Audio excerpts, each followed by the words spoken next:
5 years ago, here's a conversation that I had when I just joined Toastmasters. Ring, ring. Hello. Hey, Phil.mp4, member of Toastmasters here in Doral. How are you doing? Yeah, no, Toastmasters is going great for me. I've been involved for about 2 months or so. It's really good. You want me to be the treasurer for the club for South Day Toastmasters? I appreciate it, but I couldn't possibly commit to that. I got too much on my plate right now. Breakfast? Okay, I can join you for breakfast. Maybe you can tell me more about it, but I appreciate it. Okay, I'll see you in an hour. Click. Fast forward 1 year. Ring, ring. Hey, Phil, how's it going? Yeah, it was pretty good. Of course, I'm getting a lot out of these speeches. I'm really enjoying Toastmasters. Area governor. I've just been involved with Toastmasters for a year, Phil. I'm treasurer of our club. You want me to lead 150 people in 5 clubs? I've got too much on my plate. Between work, family, friends, preparing for speeches. I'm sorry, Phil. Too much on my... What? Lunch? Okay, you're buying? All right. Maybe I can help you find another candidate to be area governor. Okay, I'll see you in an hour. Click. Moral of the story. If Phil.mp4 invites you to a meal, run for your life. Run the other way. But he told me something. He said during that restaurant meal, he'd been trying to get me to be area governor for 3 solid months, like a drip campaign. We went to lunch that day. He said, Jason, there's something in this for you. There's something in this for you, this area governor position. And I'm thinking, what, peptic ulcer, migraine, panic attacks? What could possibly be in for me taking on this added responsibility outside of my already busy life? The reason I bring up this book, does anyone know Rich Dad, Poor Dad, a famous book by Robert Kiyosaki, very good book. In it, he says that the best possible way to learn leadership is in a non-profit. To learn to lead hands-on large groups of people, non-profit. Toastmasters. The secret, however, is to say yes when the opportunities present themselves. And they will present themselves. Would you be president? Jackie Sauvignon said, yes. Would you be vice president of education? Louis Wong said, yes. But beware, your reflex response when you're asked this question will be to say, sorry, no. My plate is full. I couldn't possibly commit to that right now. I've got too many things going on. Eleanor Roosevelt said it best. She said, do something daily that scares you. I think Michael and I, we can both relate. Anyone who's ever been up here, anyone here, the reason we're doing this process, we want to be scared because we know in the fear comes the growth. Same thing applies to the leadership positions. Somebody might say, you know what, I just want to be a better attorney. I want to be a better engineer. I don't want to be a manager or a leader. I want to be the best of my skill set, which is attorney, engineer, salesperson.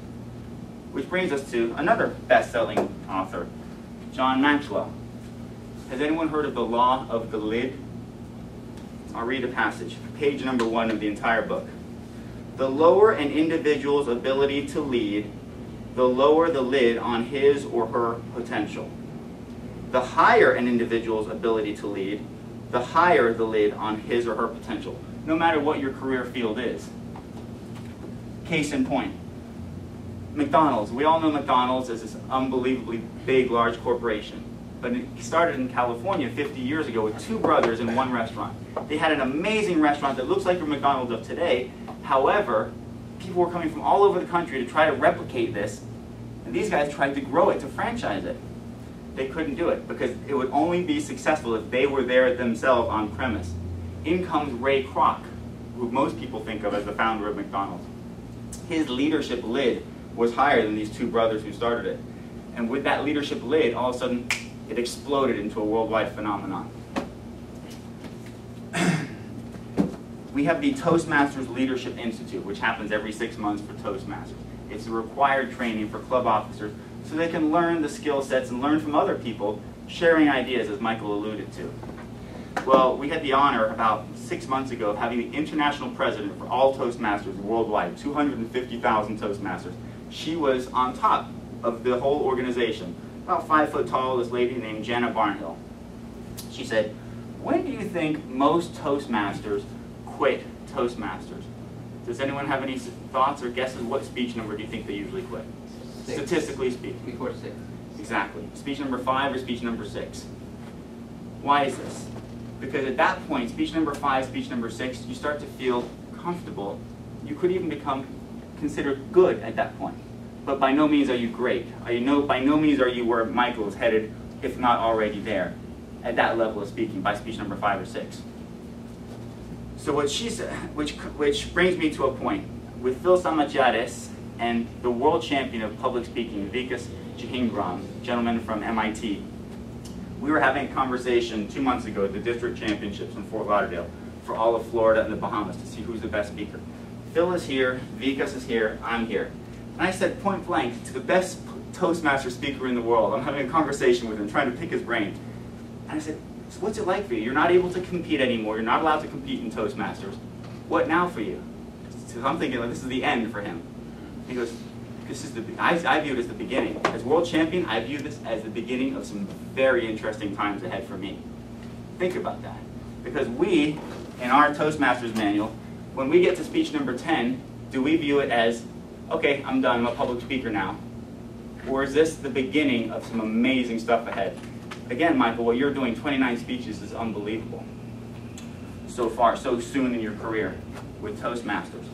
So Jenna left us with 2 messages. She said, if you do nothing else, get nothing else from my speech, number 1, finish your basic manual, your 10 speeches, and number 2, serve 1 term as a club officer.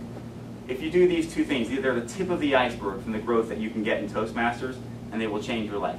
Finally, imagine yourself in the next 2 weeks, one of your members will call you and say, you know what, you'd be a great president. Would you consider being club president? Your reflex response would be to say, no, sorry, too much on my plate, can't do it.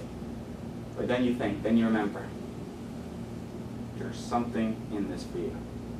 There's something in this for you. Madam Toastmaster.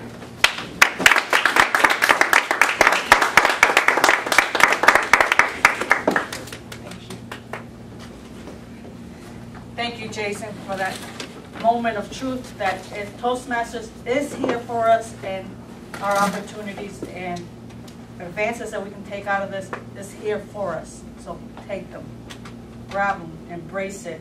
This is your opportunity to grow and change and make things happen for you in your life.